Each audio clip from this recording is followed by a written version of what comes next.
reference to health empowerment. It could be an effective medium to disseminate relevant and important information in order to develop awareness and knowledge of sustainable health.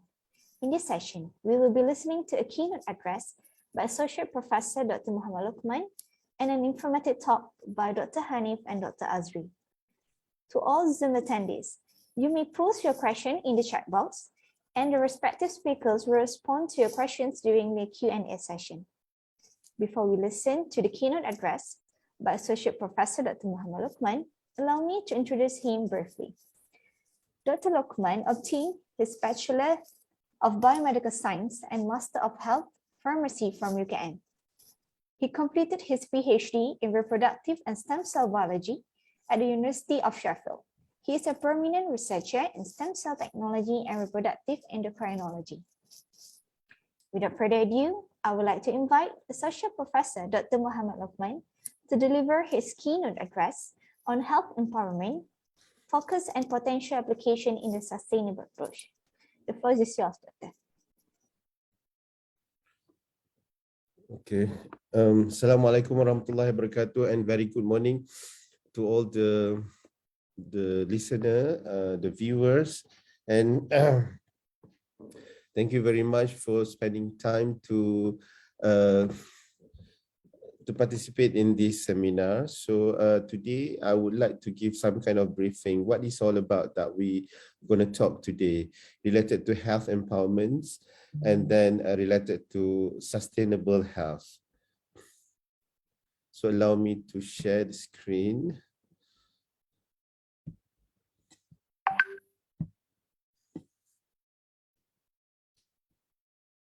Okay.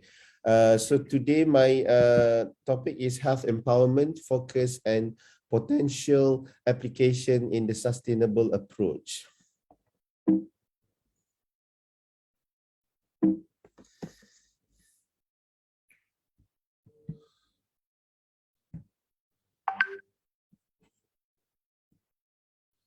Okay, if you have a look here, so previously we're talking about we are linking a human with a human, yeah, like we're talking about when we're talking about health, we're talking about how relationship between human and human, how the infectious disease come out, and then how we can taking care of ourselves. But sooner or later we know that we're going further, so we're going to in terms of like one health, which is we incorporate the animals together with our community, so that perhaps there is like infectious from the zoonotic disease from animal to human and so on, that will at the end of the day harms our health, human health. But lately we're having a problem with like climate change, something that we encroach the land and so on, that at the end of the day we have to bring together the environments, the natural ecosystem all together to ensure the sustainable health and at the end of the day sustainable well-being. So all the environmental elements, animals, wildlife, all those kind of things will give some kind of effect to the human health. So we have to take this kind of initiative to ensure that our planet is survive, will eventually sustain our well-being. So in our institute or in our facility in IUM, we are working together to produce some kind of activity related to planetary survivals. There are 4 elements that we're working with, which is natural ecosystem, climate change, food security, and health empowerments. So today we're going to talk about health empowerments. In this kind of research focus, we will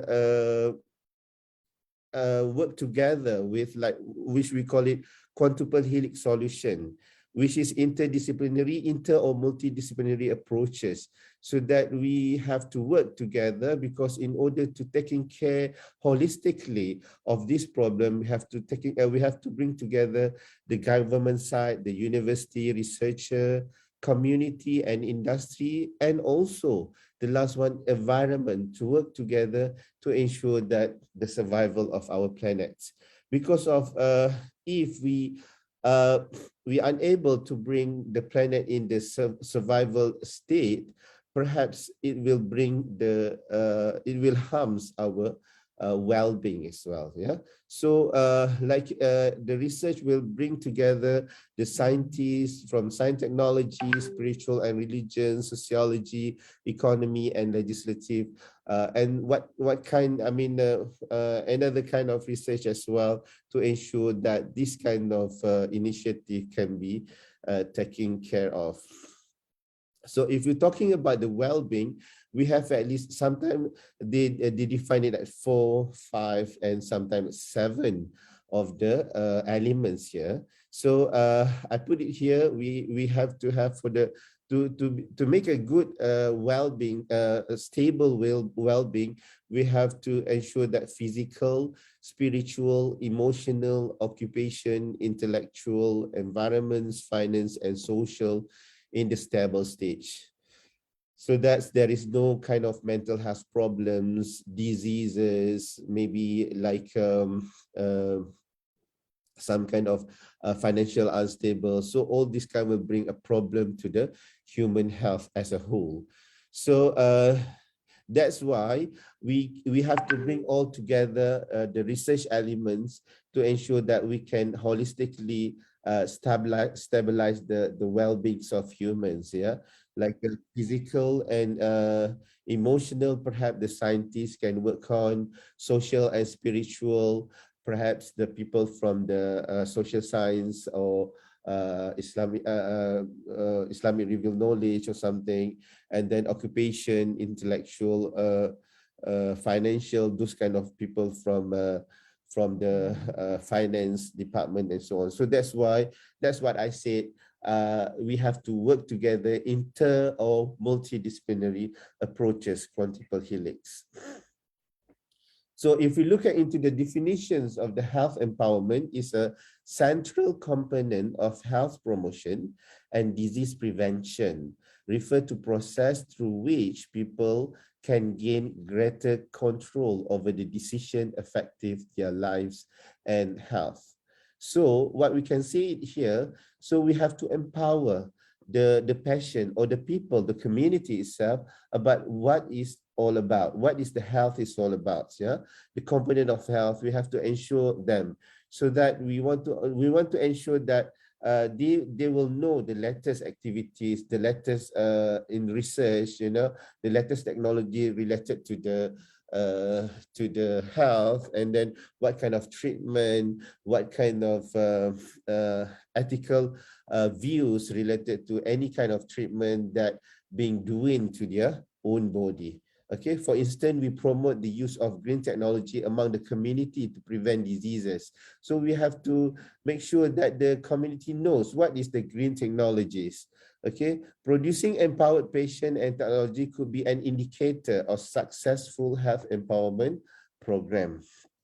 So that's why we have to make sure that perhaps previously the people don't know and don't even aware of and don't want to know about what the latest activities of in health. But then now we want to ensure that they should know, because they have their right. They have their right to know about that, to know about what they have been done to the patient body. So this is the right for the patient.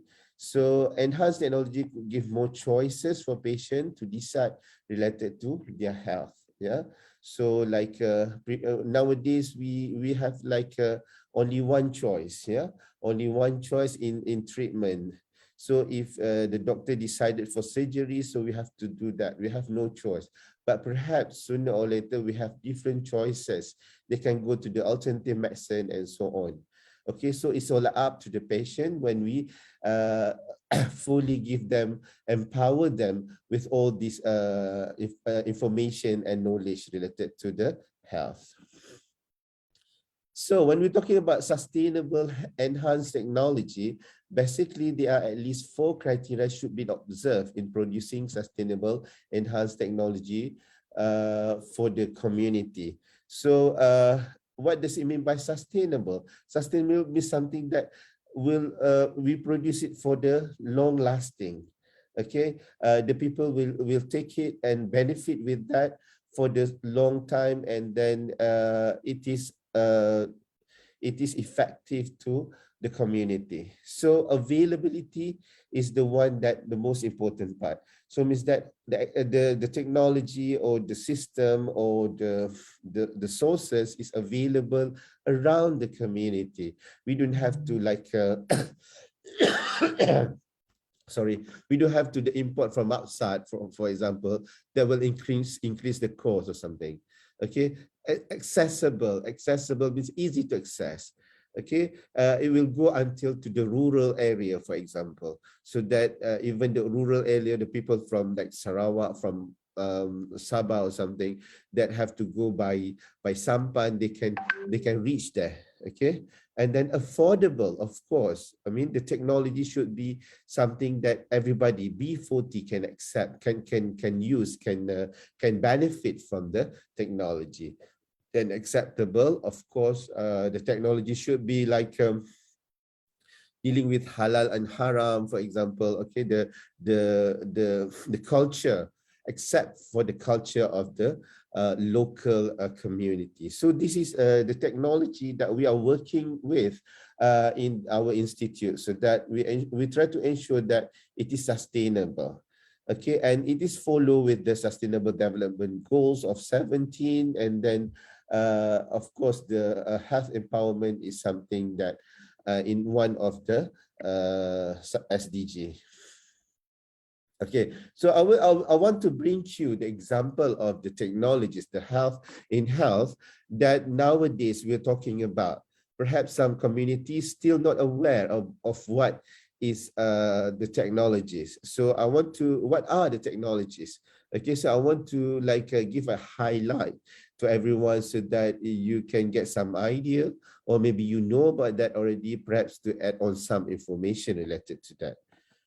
Okay, so we have a developing kit, we have green technology, stem cell technology, vaccine development, lifestyle therapies, herbal tropical medicine. Okay, we go one by one, yeah.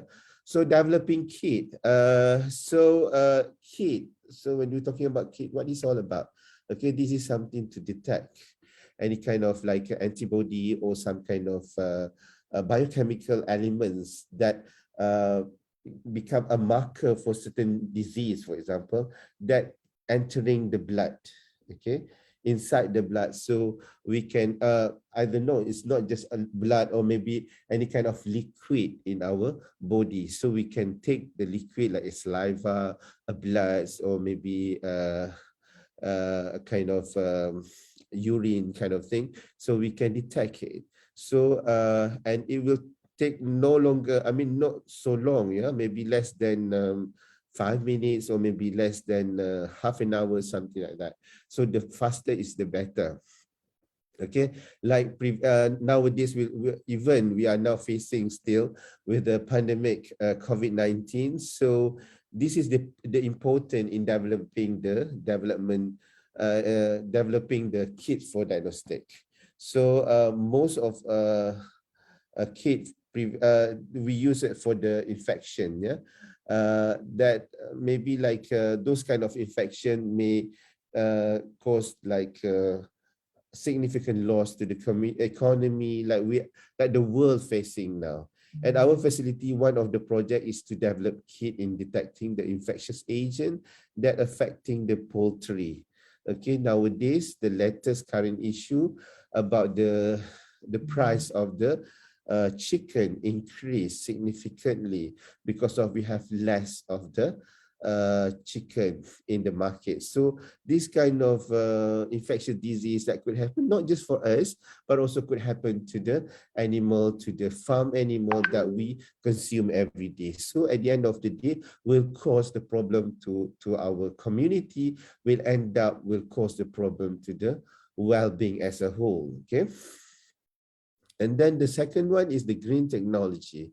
The green technology, what is that? Something that we the technology that we use is more on local and will give no harm to the environment. Okay, the use of technology and science to reduce human impact on the natural environment. So we try to avoid any kind of destruction, any kind of the pollution to the environment anymore. Okay, so directly it will help control climate change, protect the natural environment. For instance, we conduct the extraction using green solvent, which is environmentally friendly. So we try to avoid using like kind of heavy chemical and so on that we at the end up will pollute the environments. Okay, so this kind of solvent maybe we can use in producing the drugs, producing a food and so on. Yeah, so there is a lot of technology that we can apply using the green technology. Okay, and then the third one is the stem cell technologies. This is very I don't know, but it's quite new to Malaysia, because in Malaysia we are now at the space of like collecting the umbilical cord cell, and then we try to derive the stem cell from there, and then we try to implement, but still in research level. Yeah. So the limited supply of the organ for organ transplantation initiate the use of stem cell technology. It is also known as regenerative medicine, which promotes the repair response of disease or injured tissue using stem cell. Okay, we can have like we can reprogram the stem cell. Okay, we can reprogram the cell to become induced pluripotent stem cell from the patient, and then using like at least four types of the genes, and then we can get the pluripotent stem cell, which is pluripotent means the cell, the basic cell that can differentiate into different types of the cells in our body. Okay, and then we can get that if we get like a neural cell from the pluripotent stem cell here, we can undergo several characteristics and so on, and then we can put it back to the patient body, and then hopefully the neural cell will develop to the neural system, central nervous system, or anything that lack to the patient body. So this is like a stem cell technology that's very high tech. It's very beneficial to the community. So the notion or the knowledge about the stem cell technology should be empowered to the community, so that they're aware about this kind of thing, because of stem cell technology have a lot of issue as well related to the ethicals and so on. So that those kind of things should be like should actively being debated or being talked or being discussed among the community in Malaysia, inshallah. Okay, and this the fourth one is the vaccine developments. Of course, we Malaysian, when we're facing the COVID-19, we don't have ability, even though we have the facility, but we still cannot manage to get our own vaccine, made in Malaysia vaccine. So that's why we have to jump into this field, yeah, because of we have all the expertise all around the Malaysia to produce, to work together to produce this kind of vaccine, to go into this industry. But still, we need some like active initiative to ensure that we are at par with another world to produce another country in this world to produce this kind of in the industry of the vaccine. Yeah, like COVID-19 even had taught us about the need of vaccination in combating life-threatening diseases. Quick production of vaccine with optimal function could minimize the morbidity and mortality rates of the community. This also could reduce the budget used for combating the infectious diseases. Therefore, the enforcement on vaccine production could benefit us in the future. So our institute also, perhaps we will embark to this kind of activities. related to the vaccine. And then, of course, when we're talking about the vaccines, the religious officers also have to enter into our group to ensure that those kind of vaccine is halal, those kind of vaccine is okay to be used, and so on. Yeah. And this is the latest one, quite similar to the stem cell, is the live cell therapy. Perhaps we inject the cell directly to the patient. Okay. Basically, cell therapy is the process where the cell suspension was injected to the human recipient. It could give hope for untreatable medical disorders. Okay, we have done for like inherited disease, syndrome Downs, so this kind of cell perhaps we can get from humans or from animals, and then or we derive from the fetus something, and then we can inject the cell into the inside the body. Okay, so this kind of technology, perhaps they are using the technology of signaling technology or signaling mechanism of the cell. The cell itself will not give the activity of the cell, but it will give like signaling potency, so that when they signal some kind of chemical, biochemical signaling, so that they will give the information that to the local cell to enrich or to produce something, protein kind of thing, to ensure that the lack of the protein will be produced back by the cell. Yeah, by having like kind of we're now talking about we're talking about the secretome, means that something kind of the secretion that being produced by the cell that will give kind of a signaling mechanism to the cell, to the local cell, to produce the thing that absence. Okay, so this is the way or the theory of this live cell therapy. Okay, and the last one I want to touch here, it is related to tropical herbal medicine.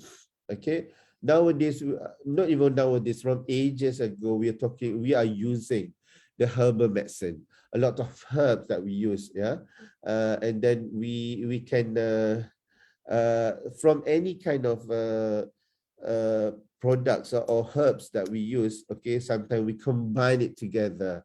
Okay, and then we make it like what we call testimony. Okay, this is work for this and that. Perhaps we need to look back of how far the significance of the herbal medicine, because sometimes the conventional medicine seems to have side effects that may harm the user. Herbal medicine is claimed to have fewer side effects compared to the conventional medicine, but how far the truth? Yeah, so we need to take a look on that. Okay, however, as scientists, instead of study on therapeutic effect, we must study the toxicity of the herbs as well.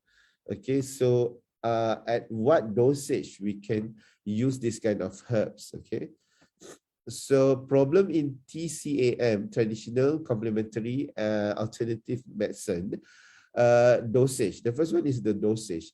The data on toxicity of traditional complementary of the TCAM need to be studied to avoid any chronic or fatal side effect. And then when we do the extraction, okay, type of extraction, the extraction should be safe to the human and environments. And then maybe if we extract with the ethanol, for example, what kind of the active material that we get, perhaps it's not the same if we extract with the water. So we have to know about that properly, okay, and how far it may cause the toxic perhaps, okay. Taking supplement without knowledge or advice from healthcare providers, consuming combination of herbs or together with conventional drugs might cause life-threatening result. Okay, so that's what I said. When we consume, like we combine it together. Okay, maybe herbs A and herbs B will cannot work together. You know, it will like across the functions of herb A totally. So this kind of thing that we have to put in the lab and then to see how the effectiveness, how the real things, yeah, means that we scientifications of the herbs practice among the community in Malaysia. So this is the alternative, or this is the activity that we should do in order to ensure that the herbs usage in the community is something that safe and beneficial, of course.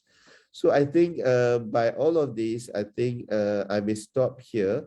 I will allow the two presenters to discuss more about the specific activity that they are doing in our lab, so to give you more idea about the activity of the health empowerment. So thank you very much for listening. Assalamualaikum warahmatullahi wabarakatuh.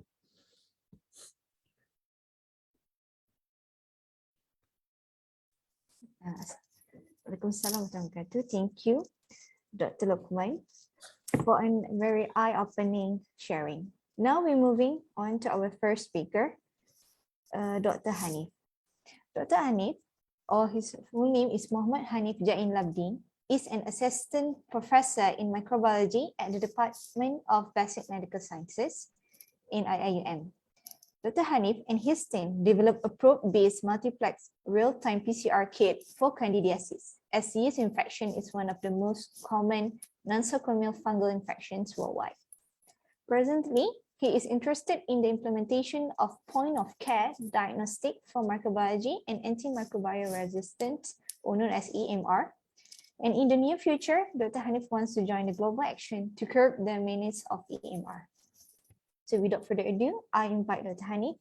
The floor is yours. Thank you very much, Master of Ceremony. I'm very glad to be here with all of you that we're presenting my topic for today. Let me try to share the screen again.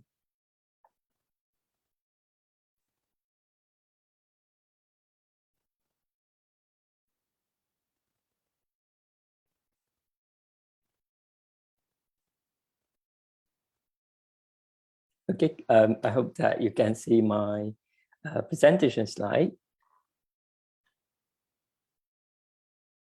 And okay, so the topic that I would like to discuss today is about syndromic testing and the opportunities and the challenges to tackle future outbreak. First of all, again, I would like to say thank you very much for all of the listener and everyone here that taking off your busy time to be with us, to join and to see what we are doing in our research group. So if you have anything in particular after the presentation, we can continue the discussion. You may want to contact me through the email as well. Okay, so today we're going to look at a syndromic approach or syndromic testing. We want to see what it's all about and why we need to use this approach. And of course, we will drag you a bit. I will try to walk you through a bit of technical things, how it works, but hopefully it's not too long. It's just a brief introduction, how the technicalities of a syndromic approach.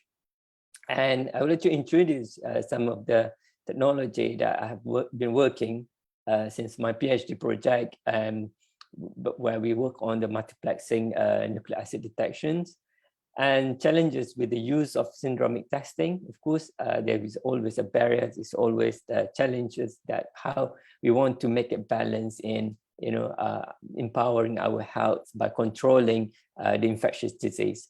And of course, finally, we want to see the impact on the outbreak management. Okay. Sorry. Okay, so first of all, now we walk you through the definitions. Yeah, we are going to start with introduction of syndromic testing. So we want to define it basically is as the process of using a single test to target multiple pathogens with overlapping signs and symptoms. So that is all about syndromic testing. It's about a single task or one task that can target, can detect multiple pathogens simultaneously, yeah, particularly with the sign and symptom that are overlapping, that cause a vague manifestation of the disease. Okay, so why is it really important? Because by using a precious sample, just a single sample, we can multiply the usage or the result from a single sample by employing a comprehensive task. And that is always coupled with rapid result and comprehensive result in a single report.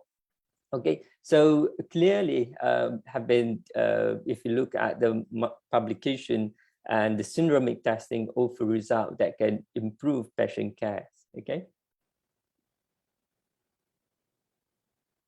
So we want to look at what we call as a conventional and syndromic testing. The conventional, it could be a traditional, what we call traditional or microbiological methods that maybe include, if you want to name a few, like cultural methods or a detection of etiological agent, depending on the growth of the pathogen in the lab. Maybe we can consider it as a cheaper, but when we look at the syndromic testing itself, it's offer numerous advantage over the conventional one.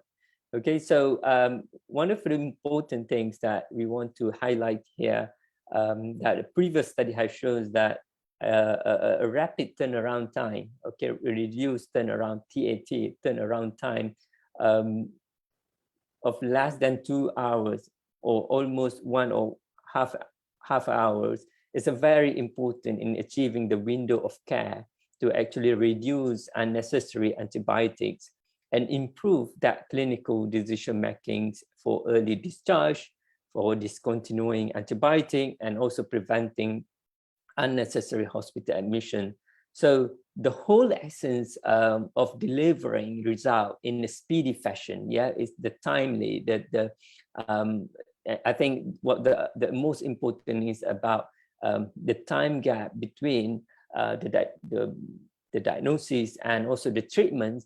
It has to be in a speedy, it has to be in quick fashions, and of course not neglecting a reliable or specificity or sensitivity of detection, which is vital. Although there are point of care tests which are based on rapid technologies, if the sensitivity is low, as there are for some testing panel, just for example, influenza, again, there's need to be an element of caution applied here. So we don't want to compromise that specificity, that sensitivity whenever that we develop with, we complement our detection kit, for example, with other diseases. Okay, so it's important to ensure that we do have the sensitivity and specificity that is delivered within high sensitivity syndromic panels. Okay, as you know, why syndromic testing here? We look into a patient, yeah, for example, a patient where it comes down to the emergency department or comes to the clinics, and he comes with a sign and symptom.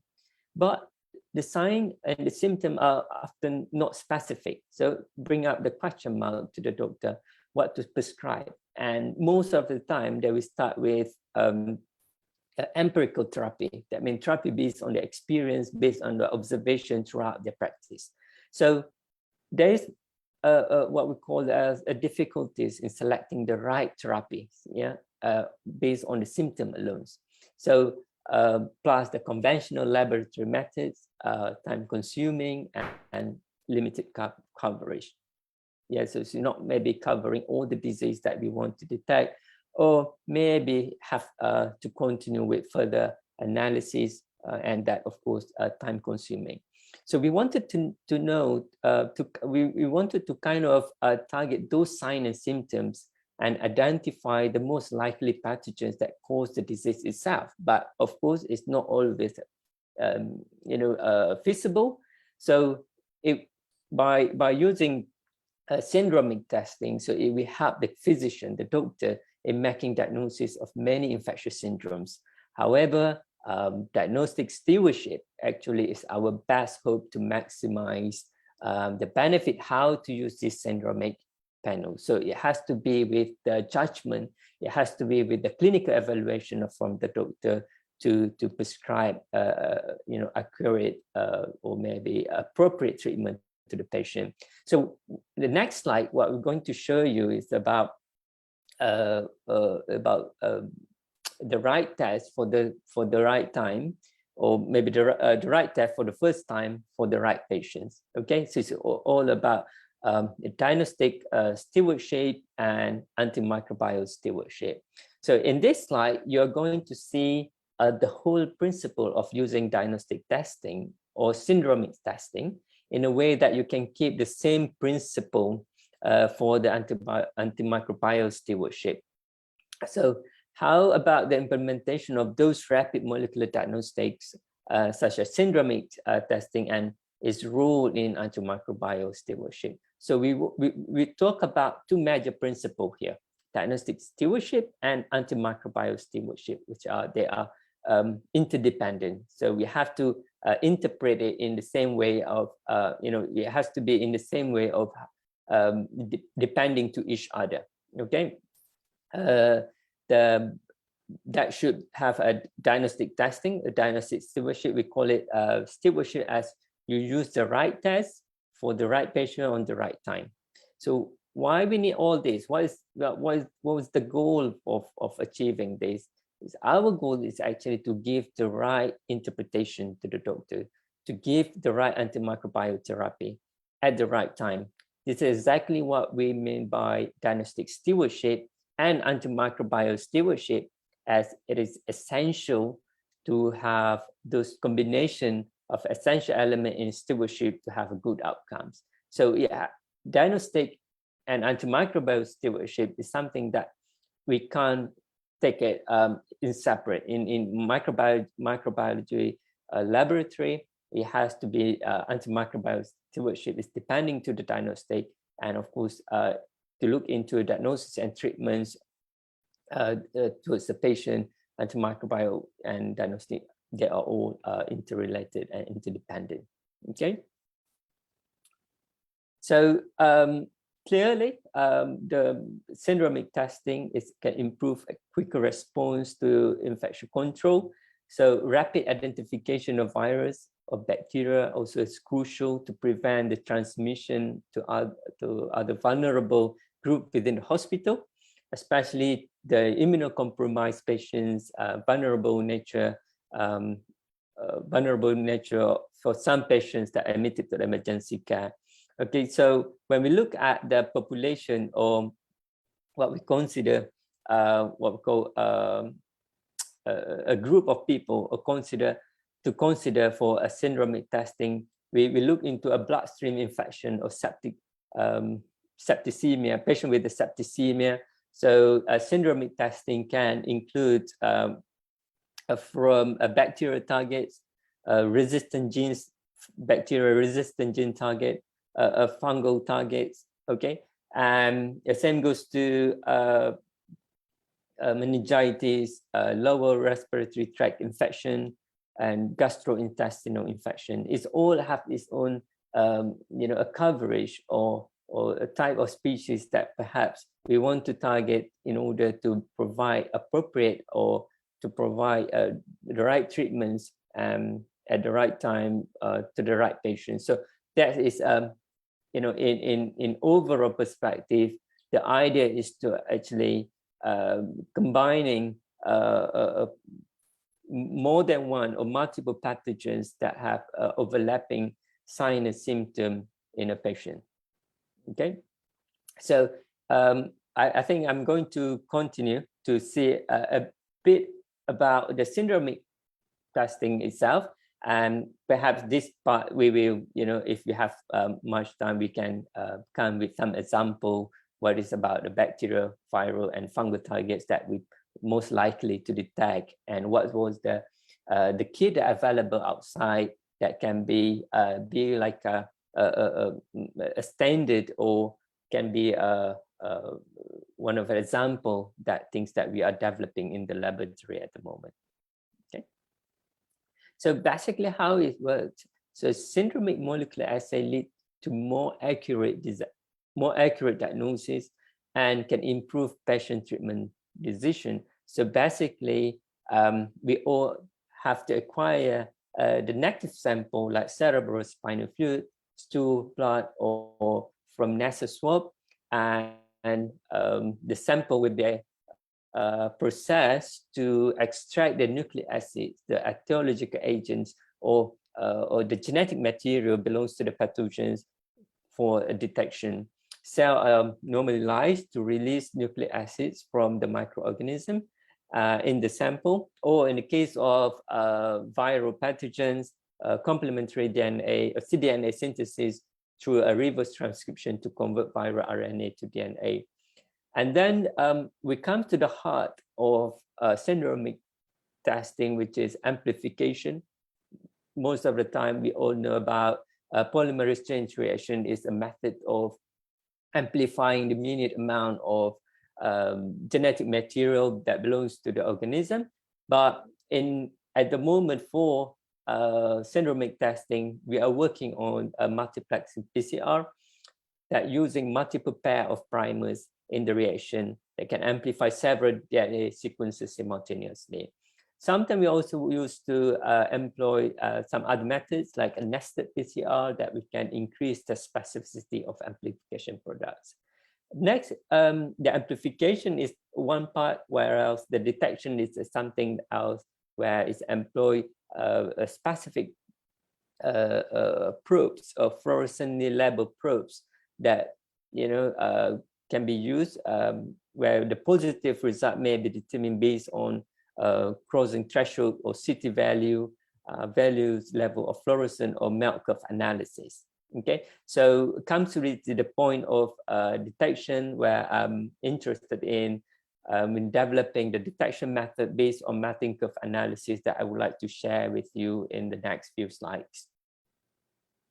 So this is an in-house technology development that we are working at the moment, where we try to work on multiplexing real-time PCR. We try to reduce the number of, this is a bit technical, but I will try to briefly explain what we're trying to do. If, for example, on the left side, we can see the graph of 3 different colors in red, green, and blue, that represent 3 different channels for 3 different targets. But to simplify the detection method, or to simplify the instrument capacity, that means instead of requiring 3 channels of thermocycler, what you need is at the moment just 1 channel of thermocycler. Sorry, one channel of detection channels in real-time PCR that can enhance the detection up to 3 to 4 targets. Okay, so if you look at the left, it's just 3 separate graphs that overlapping, but we are trying to continue like a like continuous graph, 3 peaks that can be combined, but still producing the same level of specificity and sensitivity at lower capacity of the machine. So previously we have worked with single tube dual channel pentaplexing. That means the pentaplex 5 simultaneous detection of candida strains in a 2 channel of detection in a single tube of reaction. So this is just one of the an example of the technology that we try to work on, but at the moment we are interested in to simplify the amplification to be isothermal, so that it can reduce the mission or the instruments of this, to lead to a simplicity in the mission processing, or amplifying the reagent, or amplifying the the genetic materials. Okay, in this case, we have 5 different targets. For example, we're detecting the pan candida at 40 degrees Celsius. That means a general genus-specific candida biomarkers that have been used in this reaction.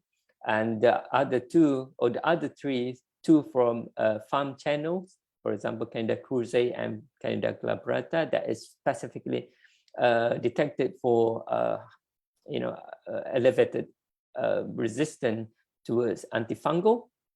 And another one, Candida auris, that is also resistant to a broad spectrum antifungal. And we have designed a novel internal control for this assay that we detected, that will rule out any false positive or false negative reaction. Okay, a bit of extra information about the assay that we have developed, and it has offer a higher level of specificity, and the sensitivity can go up to 10 to 100 genomic equivalent.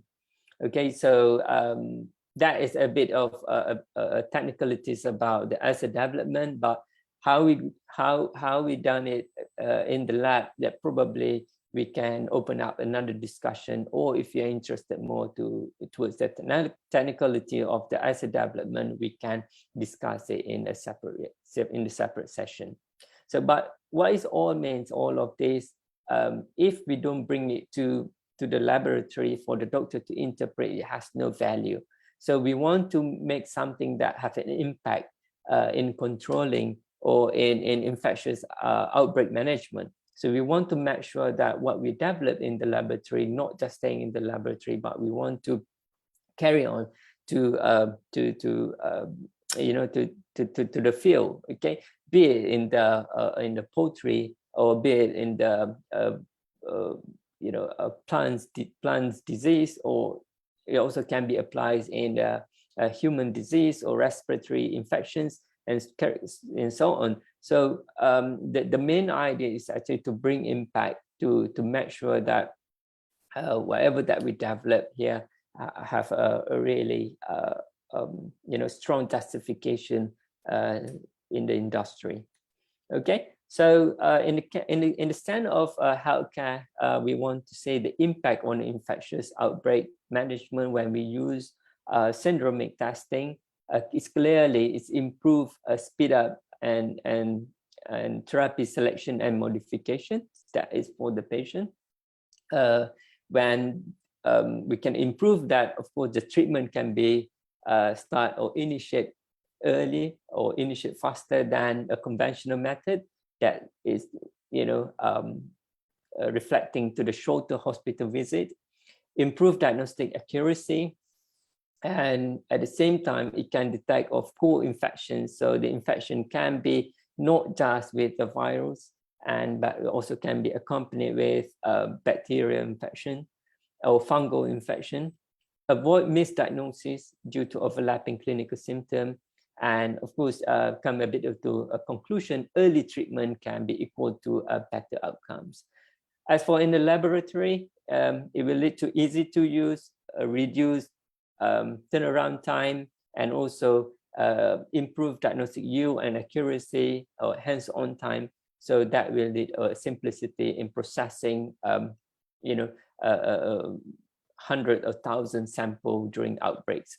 And for the physician, it can clearly guide therapy selection and modification, give the bigger picture to the physician to provide a better answer for the patient.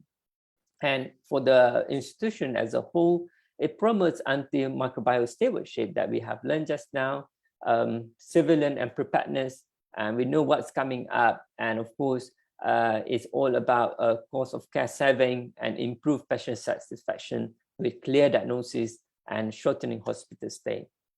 However, all of this impact or all of the use or benefits of syndromic testing has its own cost. Okay, so we want to balance to make sure that how we can make use of the syndromic testing and in the sense of what it can bring back to the institution or to the healthcare sectors. For example, the cost is something that maybe something that Dr. Mohd Lokman have mentioned just now. We want to develop something that affordable, but in the diagnostic sector or the diagnostic development, we are looking more than that, not just affordable, accessible, available or acceptable, but we have to make sure that it is affordable, it is sensitive and specific, it is user-friendly, it's rapid, it's equipment-free, and finally, we want to deliver to the end user. So all of this can be put into acronym of assured. So all this around 6 or 7 elements is very important, and we have to come up with a technology that can be catered in such way that meeting the at least a minimum requirement. Of course, we want the optimal requirement for the diagnostic of this patient.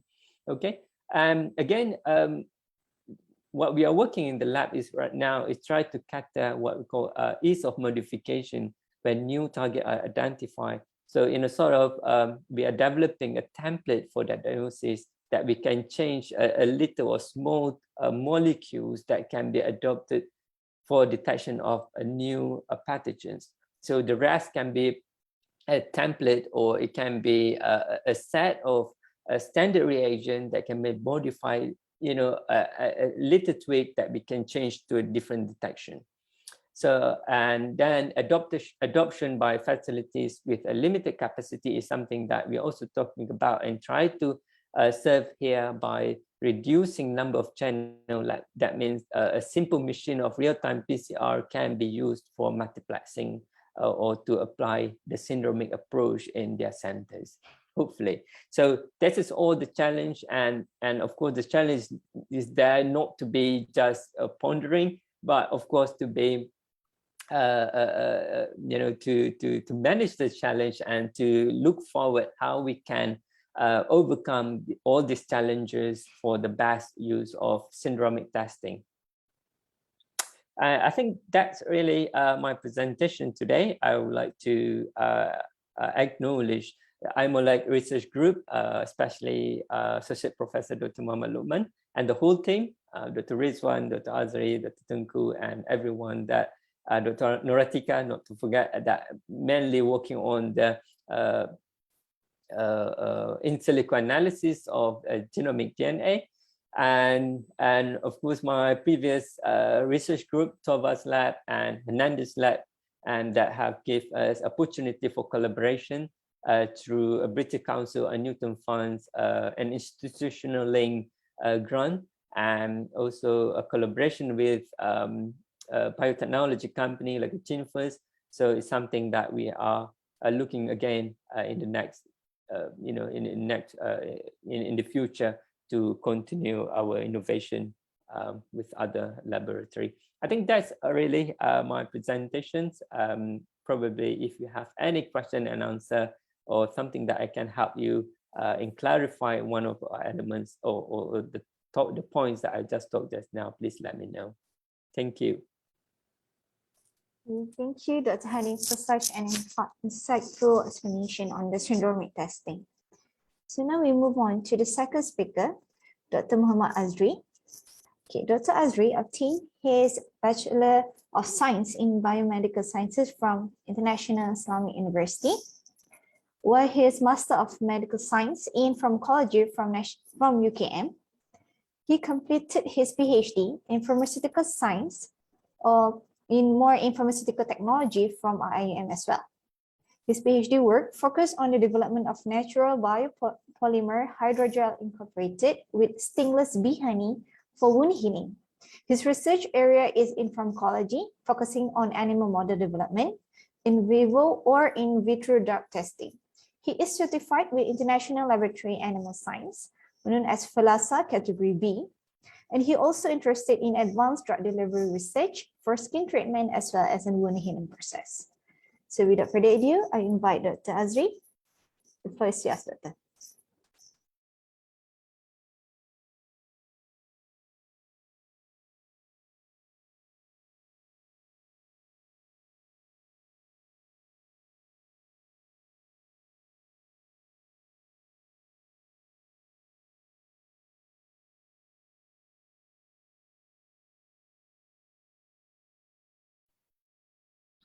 Okay, Assalamualaikum.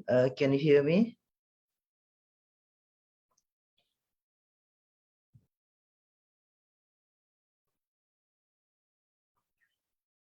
Okay, Bismillahirrahmanirrahim.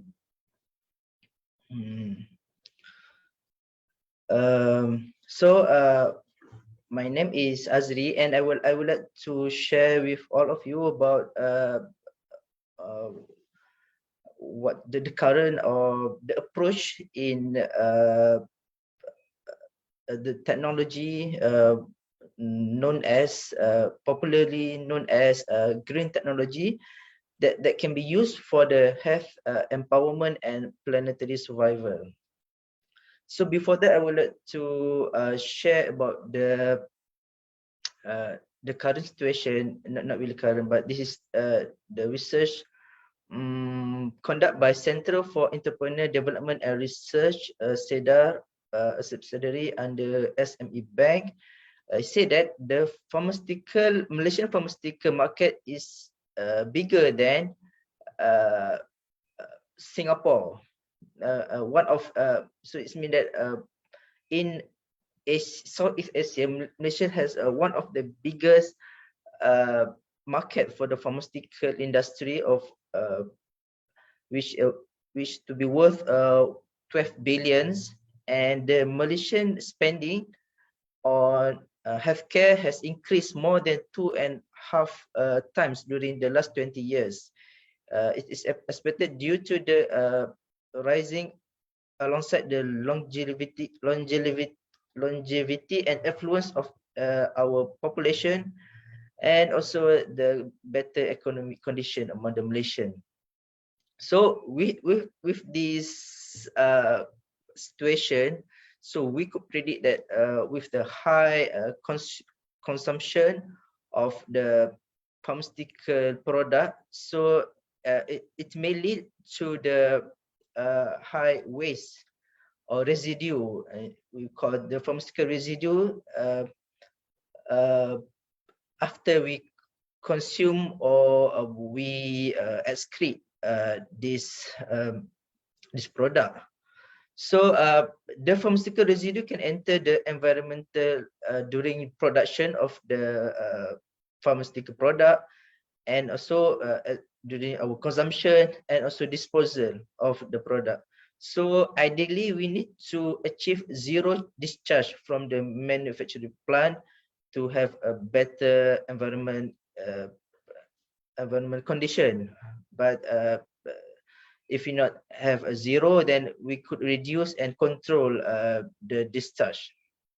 And beside the manufacturing factor, other thing is the human excretion, because as we learn in the pharmacology, in pharmacokinetic, the drug will be metabolized in liver and become metabolite. But ideally, the metabolism process is not completely occurs. And there are chance for the active substance around 30 to 90% to be excreted in urine, and this excretion we go directly to the sewage and also wastewater.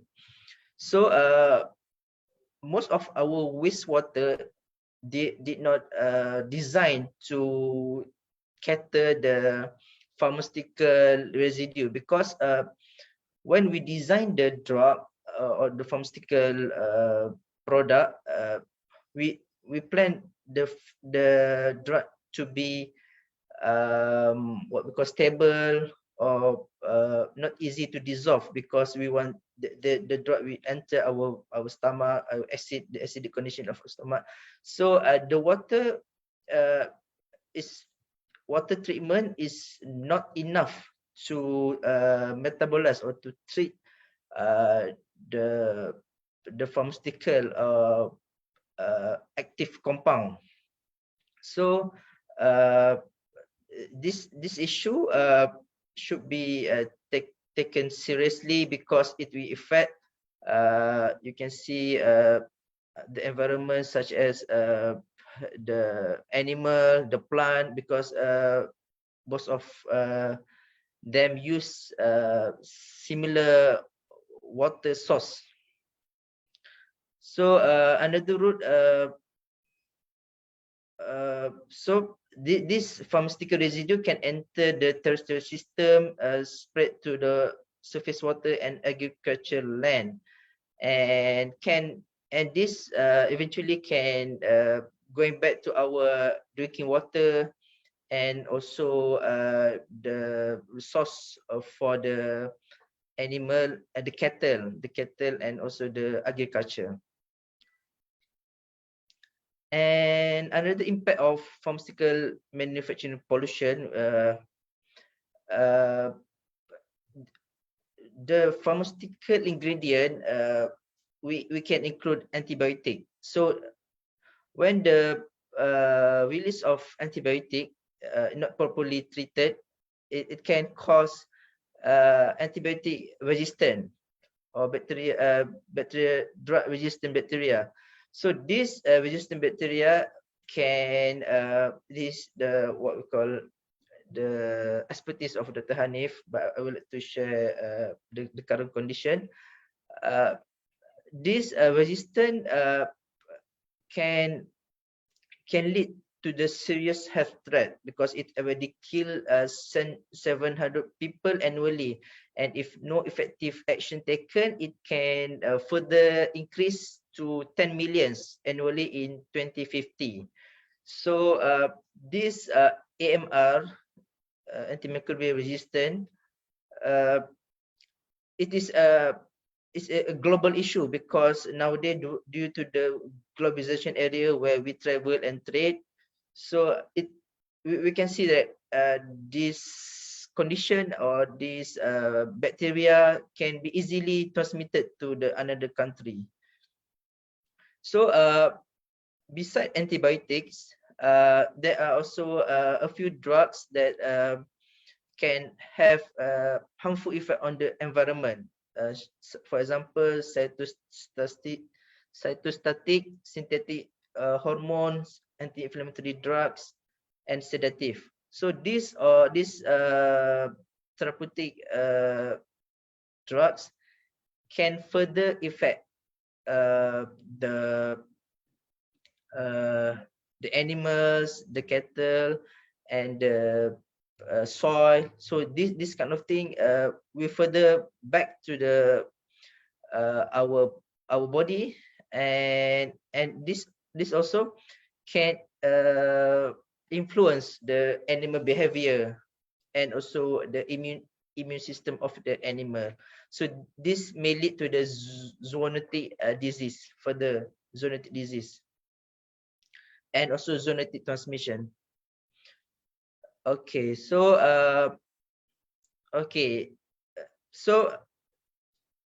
this is a term, the curse of immortality. So previously, in 1990s, the best molecules or material is the one that are long-term durability in our body. It can stay in our body, it can stay in the environment for long. But this way of thinking is wrong, because we only want a chemical to survive as long as it is provide the necessary function, and not beyond that. So after that, they need to be dissolved. So in chemicals, the immortality of the chemical is a problem, because a long-lasting pharmaceutical need to leave our body undigested and unchanged and escape into the environment. So this can cause them to accumulate in our water system, in fish, in our body, and even in the fat of polar bears in the Arctic. So the UN strategy approach to international chemicals management concerned about the waste from the formulation and manufacture of API. So the UN has a concern on this issue, So they try to cater this for the API, active pharmaceutical ingredient, that need to be designed to resist metabolic degradation. So the unfortunate and unintentional consequence of this is this ingredient is remain active in the water environment and do not degrade. So I share you the study in Malaysian rivers by Pravina et al.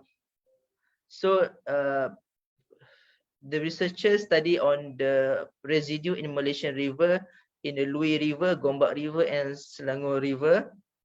So there are present of pharmaceutical residue in Malaysian river, known as the example is amoxicillin, caffeine, ciprofloxacin, dexamethasone, diclofenac, sulfamethoxazole, and triclosan. So, however, the finding, the residue is in moderate risk, and only the diclofenac is in the high risk.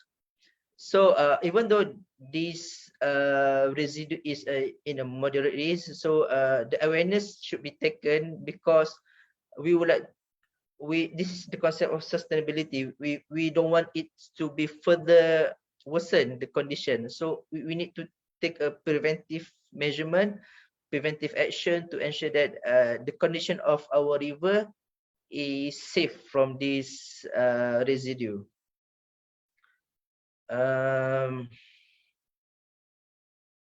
Okay, the reason of high residue, or increasing the residue, due to the large production of pharmaceutical, increase of medicine consumption, wastewater treatment technology, and treated sewage effluent, that lead to the accumulation of residue of pharmaceutical in Malaysian river. So we can see that the highest pharmaceutical concentration in Gombak River, also known as the one of the most polluted rivers in Malaysia. So it is the interesting study, because it is involved not only our health, also the planetary survival. So how we would like to cater on this issue to prevent or to take effective action against this issue is introduction of green chemistry or green technology. So so the term green chemistry is design of chemical process that reduce the use and the creation of hazardous substance during drug development. So it is a fundamental aspect for the quest for sustainability, planetary survival. So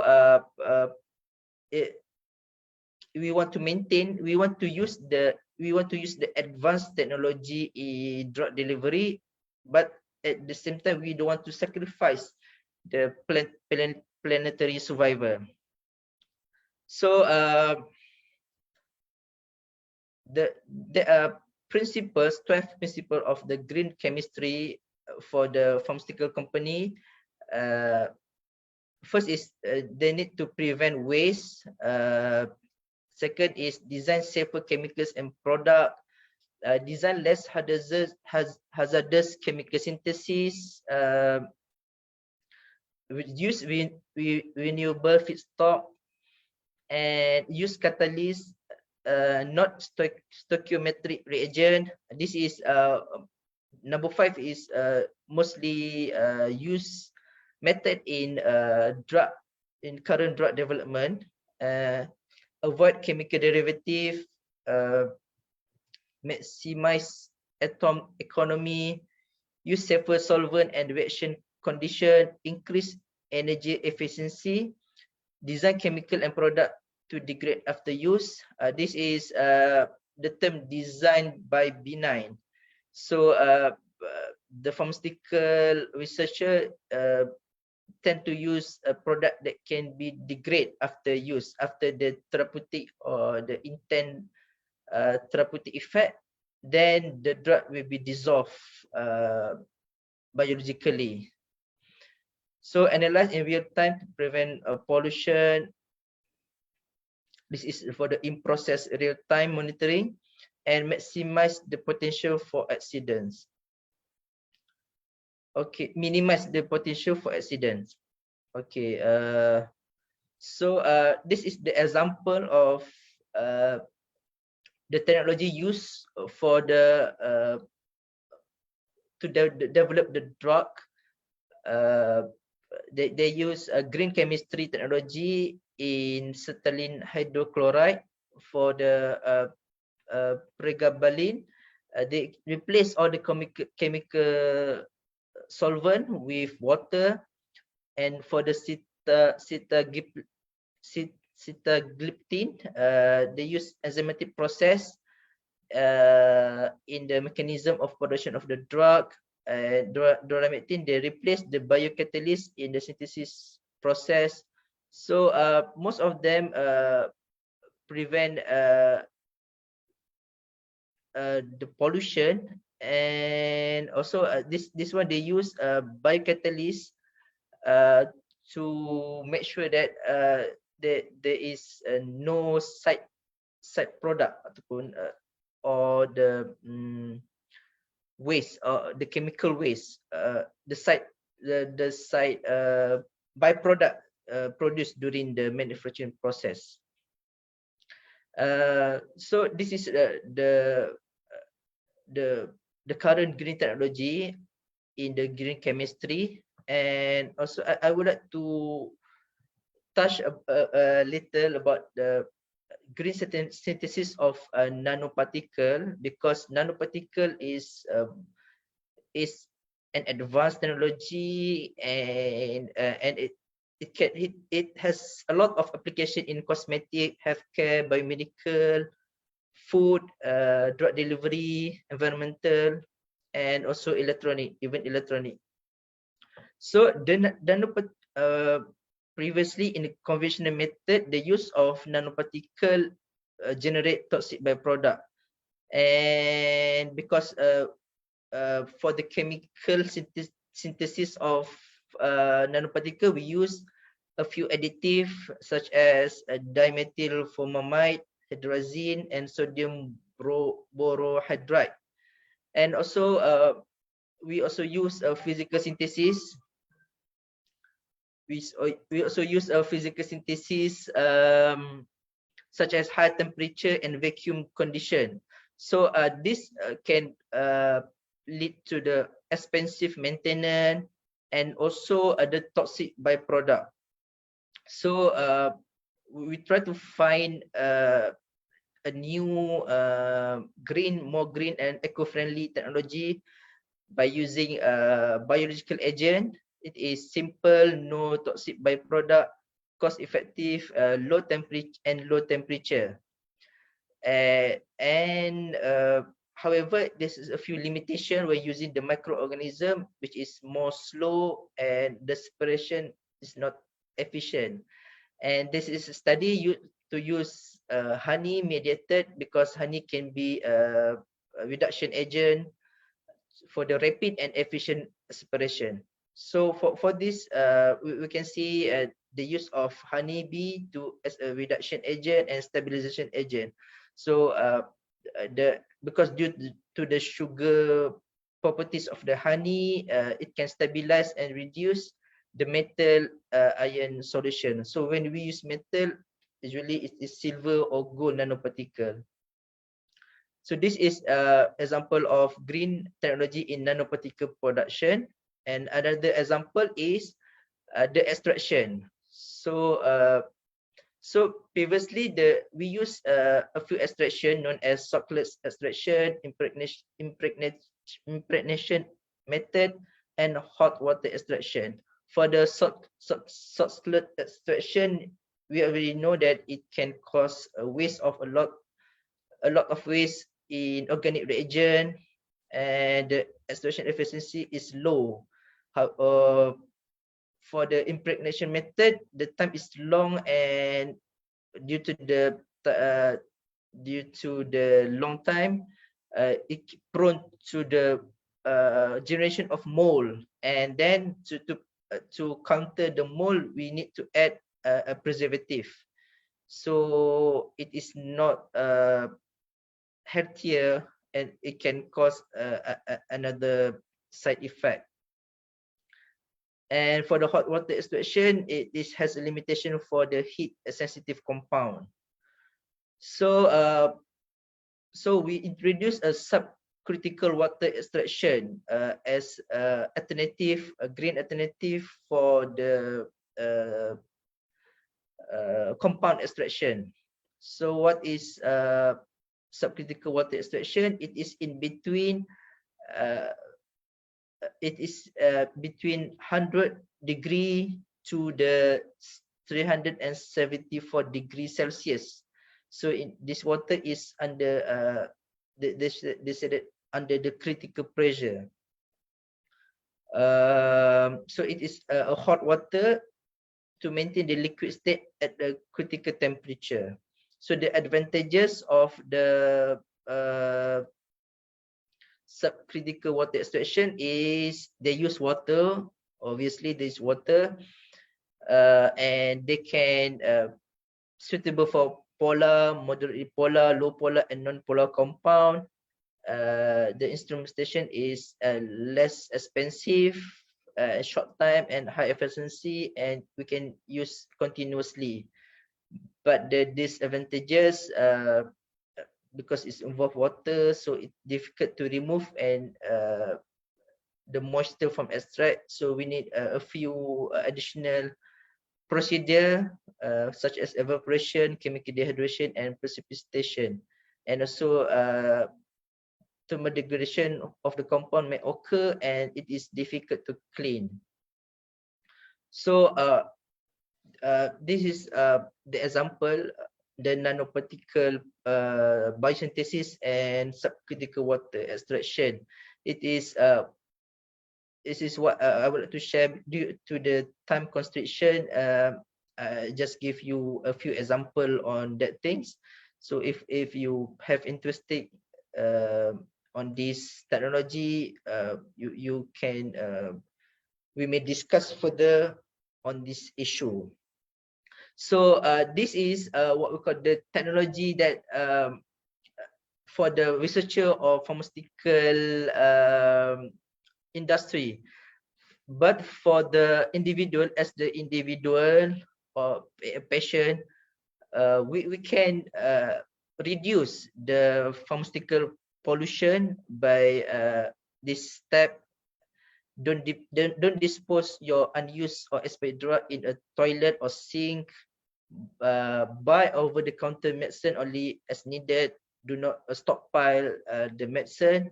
Yes, this is it. And then learn about your local recommended method for disposing of pharmaceutical and packaging. Never take antibiotic without medical advice, and never stop your antibiotic therapy without medical recommendation. So this is why we need to finish our antibiotic therapy. So if you like to furthermore study on this issue, you can go for the safepharma.org. This is NGO from the Europe to create awareness on the pharmaceutical pollution. So this is my reference. I think that's all for me. Thank you. Okay, thank you, Dr. Azri, for your insightful and sharing of these topics.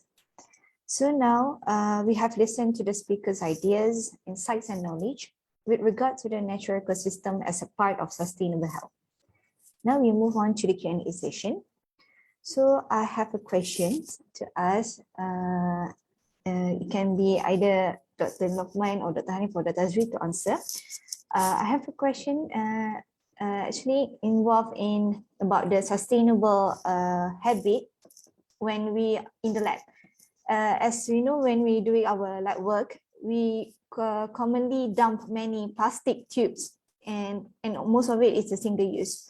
So from my understanding, it looks like we are contributing more waste in the lab. So how we want to practice a good sustainable actions in our work.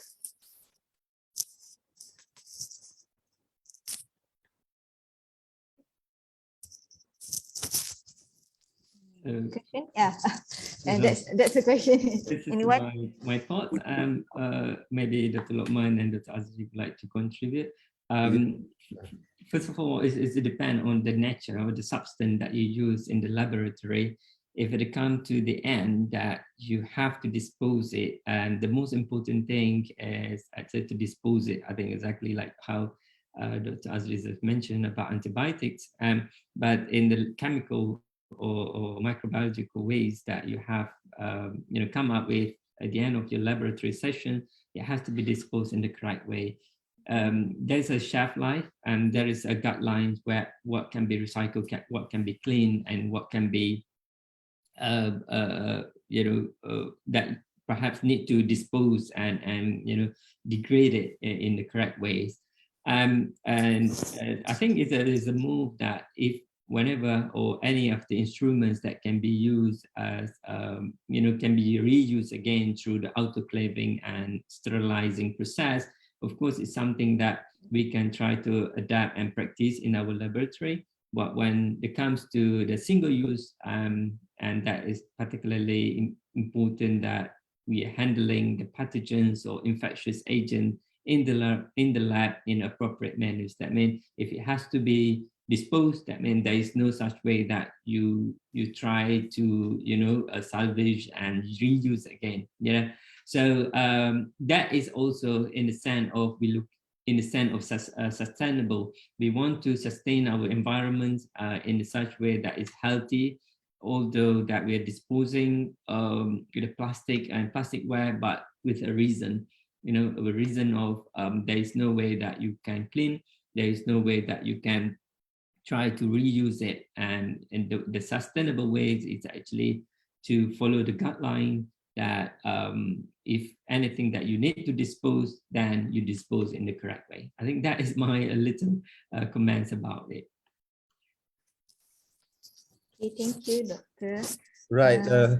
If I were to add, actually, related to the waste management, okay, if we work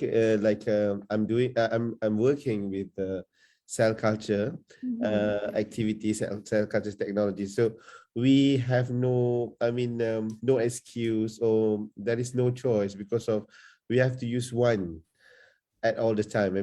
One times of single use, of everything at one time, so that we have no choice. But we can reduce the possibility of increasing the number of the waste by properly detail up the activity that we want to do. Okay, like we have the what they call it, the practice in the cell cultures. So we have to ensure, perhaps we have, before we enter the lab, the tissue culture lab, perhaps we have all in details about how many pipette that we're going to use, and then how much the little of the medium that we're going to use, and what so on, so that we can ensure that everything is not to be waste. So this is the thing that sometimes, because of the student, perhaps, even a researcher, don't bother about that. But this is the thing that we have to instill to any kind of people, especially who the one working with the cell culture. Okay, and then we have to properly plan the activity, the research, discuss with your supervisor, with your groups, and so on. And of course, instead of you can reduce the waste, and you also can reduce the cost of doing the research. As you know, that the pipette and so all the media and kind of thing is quite expensive in the cell culture activities. So and perhaps this is a bit radical, like there is going to be like one officer that will come and inspect you. They will inspect you, asking, you have to have like limitation. Okay, with this kind of research, you have to do this kind of, you have to use how many of pipette and so on. So it's kind of like this is a bit radical if you want to do that, you know, so that if you you have to be, I mean, I have to suspend it from research or anything if you not I mean obey with the thing that we have decided or something. So maybe if we have to go until that level, perhaps sooner or later we have by hook or by crook we have to work on that, you know. So this is if we really into the sustainable of practice. Yeah, I think it's all about what I can answer your question. Thank you so much, Dr. Lokman and Dr. Hanif. Here, there someone, Siti Khadijah, have questions. Siti Khadijah, can you open your mic?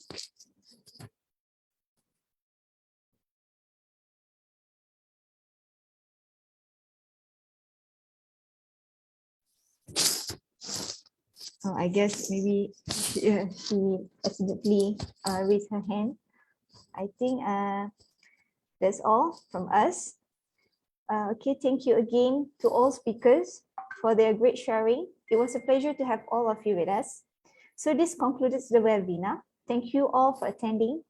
We hope you have acquired valuable information and a better understanding of health empowerment in accordance with sustainable health. So we meet again in upcoming webinar organized by We can Molek. take a photo, Sharifah. Oh, yes, okay, sure. Yeah. Everyone, okay, open all your camera.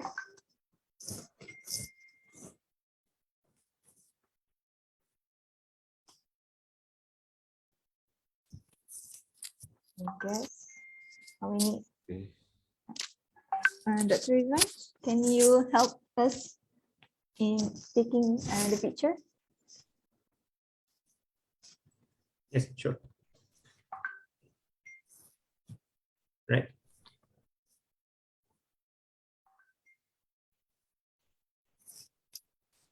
Okay. 1, 2, 3 lah. Okay. Okay. 1, 2, 3.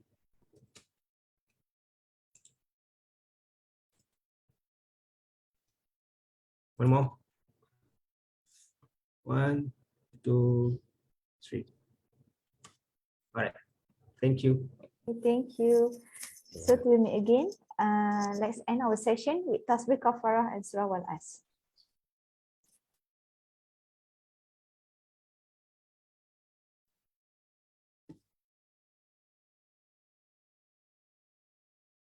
Thank you very much. Okay.